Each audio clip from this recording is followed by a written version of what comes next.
মানে শায়েখকে মানে সাজেস্ট করব, পরামর্শ দিব যে শায়েখ আমি আজকে একটা হাদিস শরীফ পড়ে আসছি। প্রথম হাদিসটা পড়েছি কি জানি বলে এই দাইলামি শরীফের মধ্যে। দাইলামি শরীফের মধ্যে এসেছে হাদিসখানা, আমার রাসূল বলেছেন কেউ যদি কোন ব্যক্তি বা কোন পার্সন যদি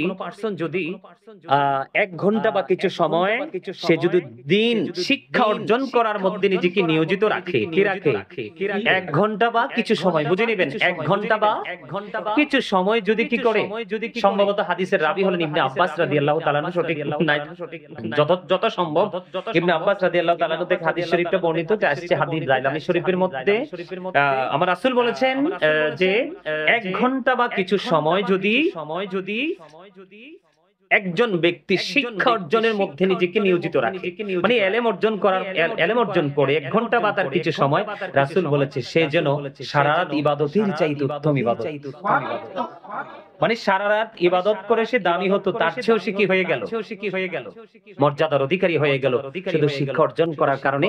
কারণ শিক্ষাই হলো নূর, আর এই নূরই পারে পৃথিবী থেকে অন্ধকারকে দূর করে দিতে। তা আমি আজকে শায়েখকে বলবো, আপনাদের মাধ্যমে শায়েখকে বলবো, এবং আপনারা যারা শায়েখ ভক্ত রয়েছেন এত অপরাধ করার পর আপনারা নির্দ্বিধায় তাকে সমর্থন করে যাচ্ছেন, আর তাকে মাঝে মাঝে কিছু হাদিয়াও ছিটিয়ে দিচ্ছেন, সে কিন্তু মজা পেয়ে দিন দিন কিন্তু অপ্রতিরোধ্য অপরাধী হয়ে কিন্তু সে দিন দিন এগিয়ে যাচ্ছে। তো রাসূলের হাদিস অনুযায়ী আমি আজকে অনুরোধ করব আপনাদেরকে, আপনাদের শায়েখকে বলেন এই প্রশ্ন উত্তর, এই ভুলভাল উত্তর না দিয়ে আপনাদের শায়েখকে বলেন উনি যেন নতুন করে আবার অধ্যয়নরত অবস্থায় মাদ্রাসায় চলে আসেন।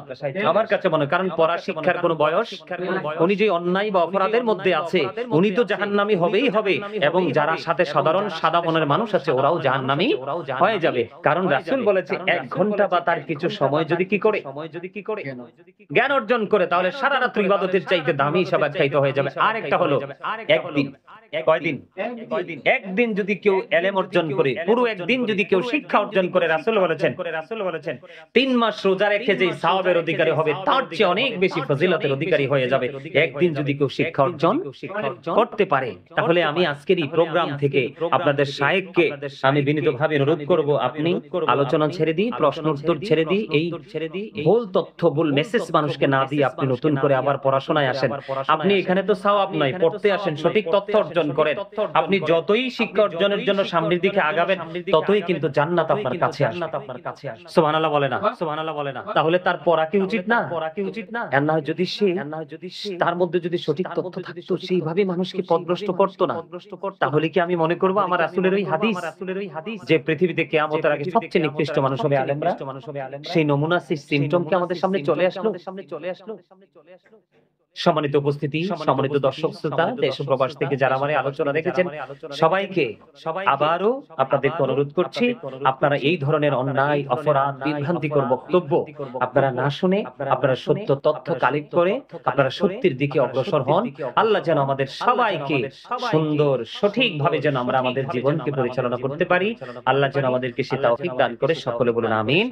এই বলে আমি আমার সংক্ষিপ্ত আলোচনা শেষ করেছি।